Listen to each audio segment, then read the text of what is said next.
ada emas batangan, kemudian juga ada emas perhiasan. Ini tentunya berbeda karatasenya. Assalamualaikum warahmatullahi wabarakatuh. Ketemu lagi kita dalam acara Ngopi Yuk, Ngobrol Pintar Investasi episode kedua bersama saya Rina Argawanti. Di episode pertama kita sudah mengobrol tentang keuntungan investasi emas, di mana emas merupakan salah satu bentuk investasi yang paling baik dibanding dengan investasi yang lain. Harganya yang cenderung naik membuat emas memiliki pesona tersendiri dalam investasi emas. Nah, episode kedua kali ini kita akan menjawab pertanyaan dari beberapa penonton. Banyak nih yang DM yang menanyakan, ketika kita ingin memulai investasi, manakah yang lebih baik? Investasi dengan emas batangan atau dengan emas perhiasan? Mau tahu jawabannya? Langsung saja kita bersama dengan pakar emas kita, Bapak Rudi Kurniawan, penulis buku Kemilau Investasi Emas. Beliau juga merupakan salah satu pengajar ilmu penaksir emas di Diklat Penaksir PT Pegadaian Persero, dan juga sekaligus Deputi Bisnis PT Pegadaian Persero area Jatiwaringin. Assalamualaikum Bapak. Waalaikumsalam warahmatullahi wabarakatuh. Selamat siang Pak, apa kabar? Ya, alhamdulillah, kabar baik, sehat. Alhamdulillah.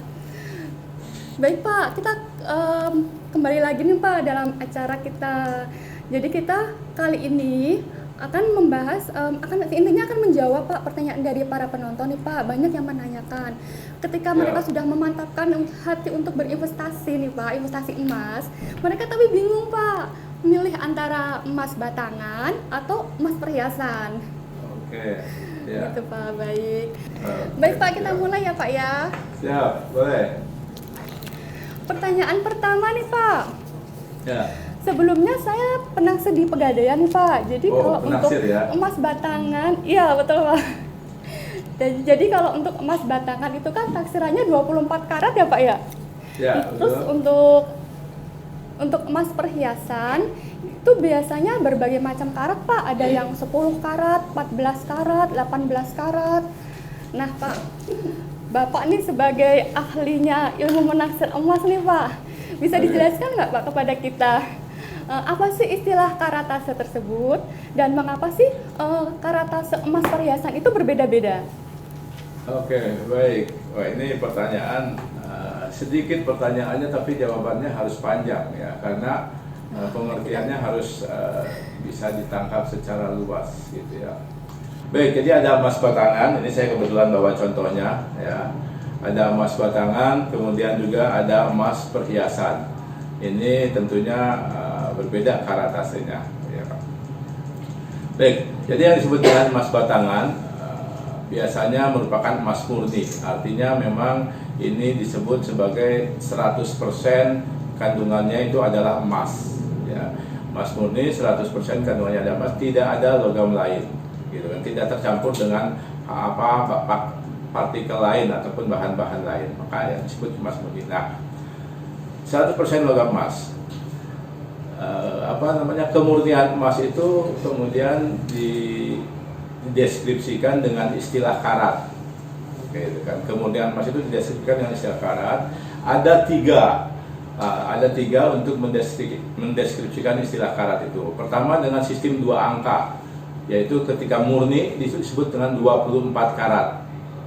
Gitu kan. Kemudian ada menggunakan sistem persentase, disebut juga finance kalau kita di luar negeri itu. Finance-nya pakai persentase berapa persen. Nah, itu misalkan yang murni itu tapi tidak 100%, tapi 99,9%. Kenapa? Karena diyakini meskipun dia murni sekalipun pasti ada sedikit bagian apakah itu debu dan lain sebagainya, maka kemudian tetap dia kemurniannya 99,9%. Itu yang kedua. Yang ketiga sistem peribuan. Disebutnya angkanya 3 angka. Jadi 999 gitu kan, itu sistem peribuan. Jadi kan misalkan emas 18 karat gitu kan, kalau yang 2 angkanya, kalau yang persentasenya emas 75%, nah kalau yang peribuannya emas 750. Nah, itu yang disebut emas batangan. Dan emas batangan ini adalah bagian bahan baku untuk dijadikan emas perhiasan seperti ini. Nah, sebelum sampai ke perhiasan, emas batangan ini punya warnanya ya begini aja, kuning seperti ini aja. Kemudian dia bersifat lunak atau mudah berubah bentuk. Jadi kalau saya lakukan ini bisa melengkung, gitu kan, dengan tenaga saja bisa, gitu kan. Kemudian emas warnanya begini dan lembek, mudah berubah bentuk, gitu kan. Ini kalau digilas itu bisa rata. Nah, untuk dijadikan perhiasan tentunya nggak mungkin menggunakan emas murni, karena perhiasan itu memerlukan bentuk-bentuk yang berbeda, ya. Maka kemudian untuk dijadikan perhiasan, emas murni harus dicampur dengan logam lain. Nah, ada banyak tujuan, ya. Dua diantaranya tujuan mencampur emas murni menjadi emas logam untuk bahan baku logam perhiasan ada dua. Pertama, karena sifat emas murni ini lembek, maka ketika dicampur dengan emas logam lain, itu baik itu perak ataupun tembaga, maka tingkat kekerasannya akan berubah, akan menjadi lebih keras, gitu kan, akan menjadi lebih keras. Nah, ketika menjadi lebih keras, dia akan cocok dijadikan perhiasan karena tidak akan mudah berubah bentuk. Itu yang pertama, meningkatkan tingkat kekerasannya. Karena kalau nanti sebuah perhiasan mudah berubah bentuk, kegencet, dibawa tidur, itu akan gepeng ataupun kemudian ukir-ukirannya akan nggak jelas lagi. Itu yang pertama, kenapa emas murni harus dicampur dengan logam lain untuk dijadikan perhiasan. Yang kedua, tujuan pencampuran emas murni dengan logam lain adalah untuk mendapatkan warna yang diinginkan. Ya, kalau emas murni kan warnanya begini aja, gitu. Padahal sesuai dengan tren mode dan kebutuhan desain, ada emas-emas yang kemudian berwarna, ya, berwarna-warni. Ada yang menginginkan warnanya lebih cerah kuningnya, maka dia harus dicampur dengan logam yang berwarna putih, perak misalkan.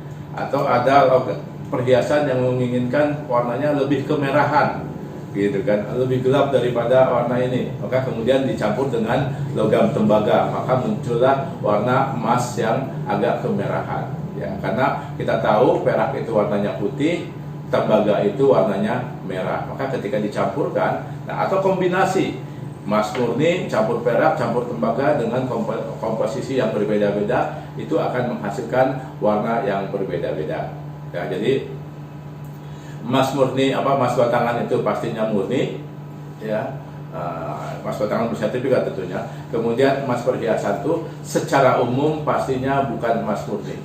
Mungkin nggak emas murni dijadikan perhiasan, mungkin saja, tapi bentuknya terbatas, misalkan seperti cincin bandilan ataupun gelang plat aja, nggak bisa ada ukir-ukiran yang rumit lagi, seperti itu. Jadi, nah, itu yang pertama. Kemudian berikutnya, karena logam emas murni ini dicampur, gitu kan, dengan logam lain, maka kemudian kadar kemurnian emas perhiasan ini akan berbeda tergantung jumlah logam yang dicampurkan ke dalamnya, gitu kan. Nah, saya ingin katakan bahwa logam emas murni ini termasuk logam yang mudah untuk dicampur dengan logam lain, ya. Awalnya yang secara tradisional kita mengenal pencampuran hanya dengan dua logam yang lain, yaitu perak dan tembaga. Perak warna dasarnya putih, tembaga warna dasarnya merah. Kombinasi itu kemudian akan menghasilkan warna perhiasan yang diinginkan sesuai kebutuhan desain dan model ataupun tren mode yang sekarang sedang in, gitu kan. Itu yang pertama perubahannya. Nah, karena dicampur dengan logam lain, maka kemurnian emas di dalam perhiasan ini akan berbeda tergantung jumlah logam yang dicampurkannya, gitu kan. Nah, seperti kalau kita mengatakan emas 24 karat, maka 24 bagiannya itu ada terbuat dari emas. Bagaimana dengan emas ini? Ini perhiasan ini kadarnya 21 karat. Ini emas dari Jeddah, gitu ya. 21 karat. Ini berarti apa? Artinya 21 karat itu 21 bagiannya adalah emas, 3 bagiannya itu adalah logam lain, ya. Kalau saya tuliskan seperti ini, ya. Jadi ada emas 24 karat, maka ini 24 bagiannya adalah emas.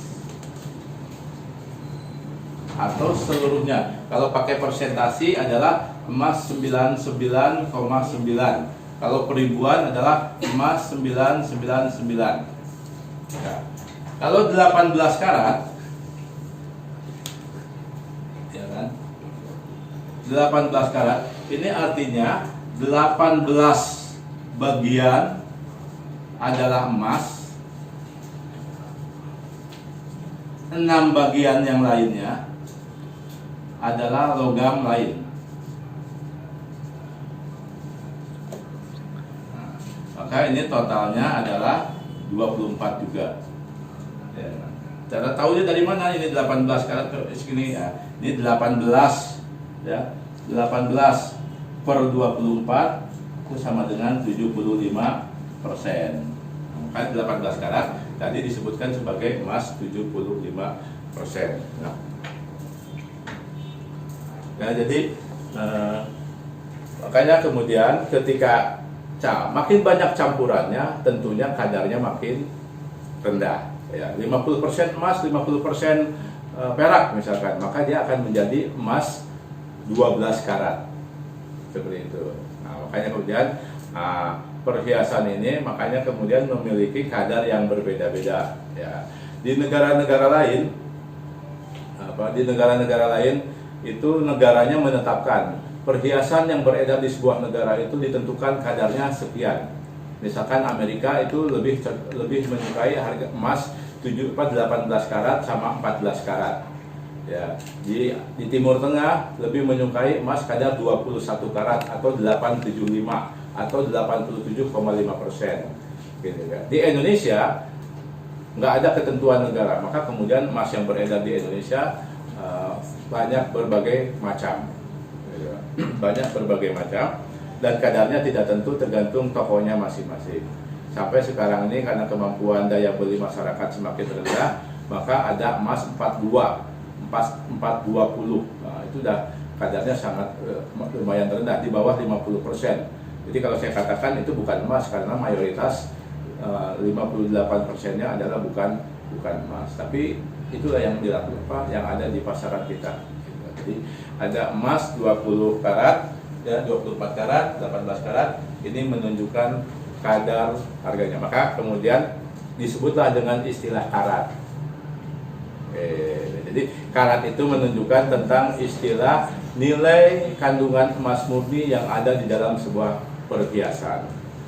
Cuman saya mau meluruskan juga, karena di dalam dunia perhiasan ada dua istilah karat yang disebutnya sama-sama karat tapi memiliki dua pengertian yang berbeda. Yang pertama itu adalah karat emas, ya. Itu tadi dikatakan kalau karat emas itu artinya nilai kandungan emas murni di dalam sebuah logam campuran yang dibentuk untuk jadi perhiasan. Yang berikutnya adalah karat yang disebutkan untuk istilah dalam batu permata. Ya. Nah, ini batu akik misalkan jamrud 2 karat, ya, berlian 4 karat gitu kan, atau permata yang lain istilah karat. Nah, di situ makna karat di situ bukan kandungan batu murninya, bukan.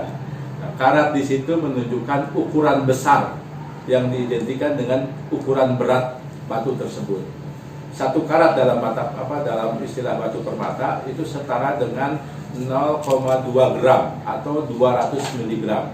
Jadi kalau ada berlian misalkan 4 karat, itu berarti dia 0,8 gram atau 800 mg beratnya. Seperti itu. Jadi di dalam perhiasan ada dua istilah karat.